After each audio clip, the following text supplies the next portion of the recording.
Hi guys, so today's video is going to be a non-spoiler book review for The Bone Shard Daughter. This is an adult fantasy, multiple point of view story that honestly I think is a little bit of a genre bender because there are elements of, I think, science fiction and horror incorporated into this story. We have a total of 5 different point of views, 2 of which I would say are our main characters, and then the other 3, well, I should say the other 2 are kind of side characters, and there's one random one that you're like, what's happening over here? I don't know. We'll find out, I guess, or maybe we won't. The main 2 point of views, though, Lynn and Jovis, it seems like for the majority of the book, their plot lines are going to remain separated. So if you are somebody who gets a little bit frustrated in multiple point of view stories because there's so many different things going on in different places, that is what's going on with this one. But I was so intrigued by everything that was going on, and I never felt like going to a different point of view made me forget everything that was going on in another area. The book isn't that long, and also the chapters are relatively short, so you come back to characters pretty often. The title, though, is more to do with the character Lynn. So she is the daughter of the emperor of this nation. She does not have all of her memories. He is pushing her to try and remember what she's supposed to remember. It's been a few years. She has no idea why her memories are gone, but he's very cryptic, and she definitely lives a very secluded life. It's pretty much just her father, and then her foster brother, who, if she cannot recall what she's supposed to recall, then he is going to be put on the throne instead of her. She's a very determined protagonist. She wants to get to the bottom of her memory loss as well as make her father proud, because he, as the emperor, has this magic that she wants to learn the secrets of so that she can continue protecting their nation. And the magic is very interesting. The way it's delivered to you in the story, it takes a while before you feel like you have a good grasp on what's going on. It's definitely delivered organically, but as a result, you're a little bit in the dark for a while. But I personally didn't mind. That's actually my favorite way to have information delivered to me. I shouldn't say that. It depends on my mood. Sometimes I'm like, can somebody just explain things to me? But it wasn't where you were kept in the dark purposefully like Malazan. This one, it was just as it was relevant to the characters, it became relevant to you. So the magic system at its core, without going too in depth because I think the discovery is part of the fun, is that there are these beings called constructs, and they are created by the bones that are put together. So they're kind of a mashup of a lot of different parts, and then you put a command on those bones, and then they will fulfill the task that those commands are telling them to fulfill.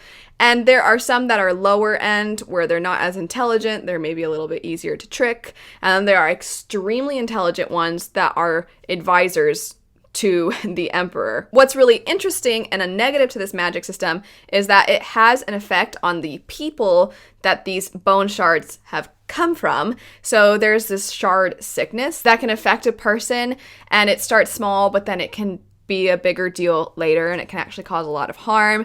And you see that throughout the Empire. It's really fascinating. If you've read Foundry Side, in some ways that magic system I think is very similar, although this one, it's more creating these beings to be loyal to you as opposed to objects, which is the Foundry Side aspect. Regardless, I found this very interesting. I feel like there's so much that could be explored too in the rest of the series, but in that first book, already there were so many questions coming up, and I really wanted Lynn to figure out the answers to so many things that were happening. And then as the story progresses and as she's discovering more, you're like, what? The things that start to happen, you're like, that's insane. And there's some really cool reveals and twists. I thought I knew where this book was going. I thought I had totally called it, and then there were a few that got presented, and I was like, oh, okay, that's not what I was expecting, and this is far more sinister and insidious and creepy and gross than I thought, and I loved it. I don't think a book has to surprise me for me to enjoy it. I can kind of predict what's going to happen and still be really into the story, but this one, I thought I knew, and I really liked that I was surprised. It's very fresh. It's where the I think genre bending elements come into play that I think are pulling from horror and are pulling from science fiction. But aside from Lynn's point of view, the other main point of view is Jovis. I actually liked Jovis the most out of all of the characters. He is this precious man who all he wants to do is find his wife who went missing. And I say precious, that is probably not the right word to describe him, but I'm calling him precious anyway because he's somebody who kind of accidentally stumbles into being a hero. So he's a smuggler who's trying to get around the law. All he wants to do is find this missing wife of his who's been gone for years, and he ends up helping people and building this reputation by accident. And I just loved it because he's almost like a reluctant chosen one, where he's like, no, I'm not a hero. Please don't trust me. Don't sing songs about me. And you're like, no, but do though, because it's fun.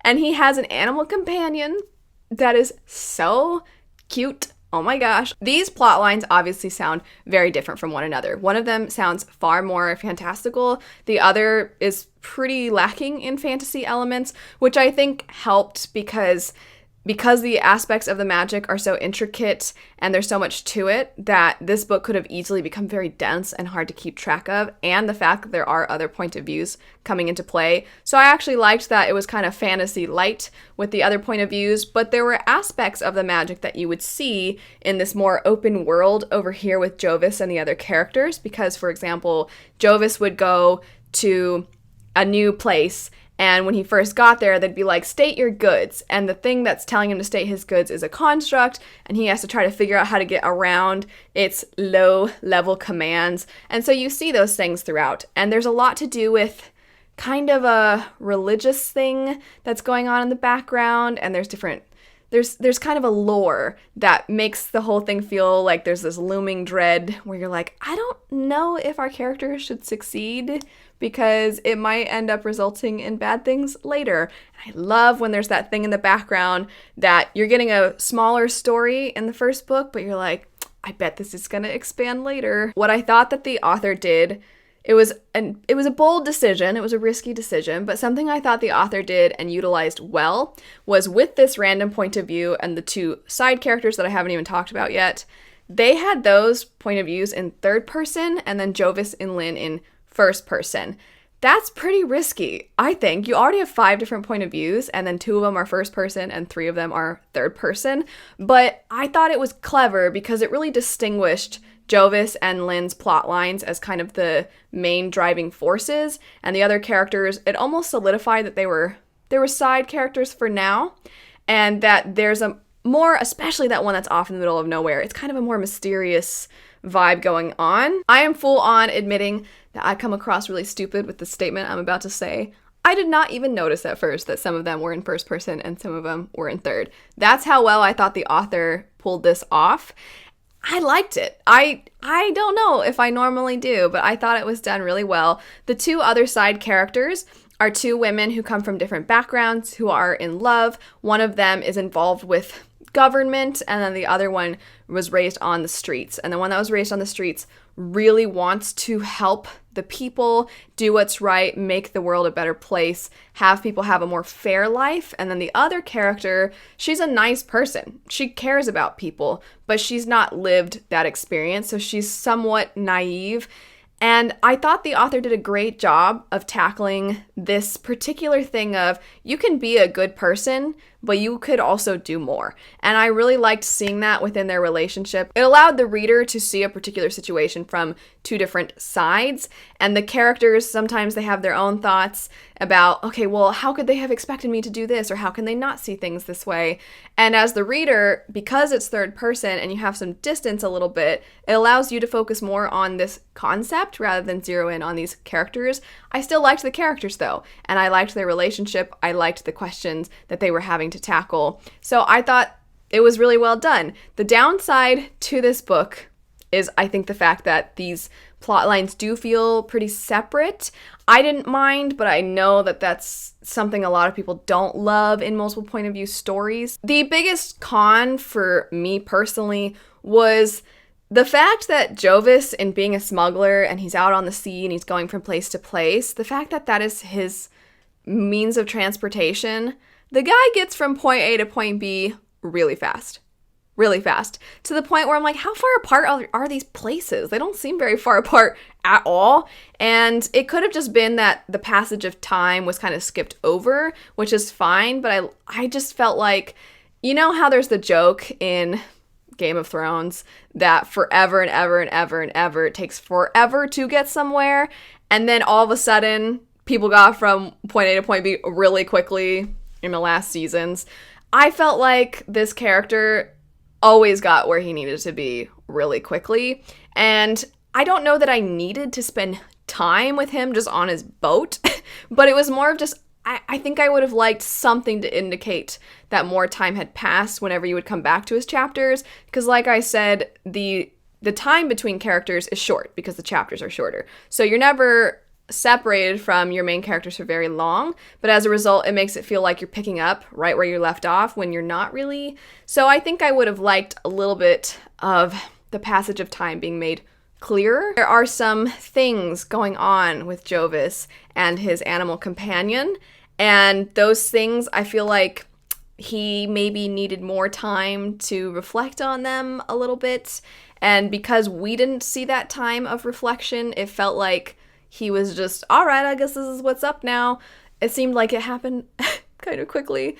I think you get the point, though. And also, this is not a con for me, but I think it is going to be a con for other people. I mentioned it at the beginning that the way in which the author presents information to you is as it's relevant to the characters. It does make for, I think, a more character-focused story because you are getting things as they do, so you're more attached to them as opposed to this distant narrator who's like, here's how things work. Okay, now let's go to the characters. I love that form of presentation. It does mean that it takes a while to know what's going on, and then it takes a while, I think, to connect to the characters because you're trying to figure out everything, but then once you do, you feel more attached to them, in my opinion. But I know some people, they would just like for things to be cleared up for them, especially because Lynn's plotline is so in the dark what's going on. And then lastly, one specific thing that might be a con for some people, Lynn is very interesting, her plotline is interesting, but I wouldn't say she has a ton of personality because she has no memory. So her personality is, I forgot things. I hope I figure them out. She's determined, she's a little competitive, she has a lot of drive, and she seems to care about other people. So there's not a total absence of personality, but I just think that this is why I ended up loving the character Jovis more. Because this book has some really cool reveals, please, if you're gonna mention spoilers in the comments, just make sure you enter a bunch of times. If you want to chat spoilers more in depth, this is the buddy read over on my Patreon for the particular month that I am talking about this book. So I will have my Patreon linked in the description bar down below. I can't wait to see what other people have thought of this. I don't feel like enough people have talked about it. I thought it was popular because it came out in 2020 and I kept seeing people excited about it, but then when I went to look on Goodreads, I was like, man, pretty much nobody, it's got less than 5,000 ratings. Anyway, I want more people to read it so that I can talk to more people about it. Let me know your thoughts though. Let me know if it sounds interesting, if it sounds like something you'd want to pick up. I hope you have a lovely rest of your day and I'll see you all later. Bye.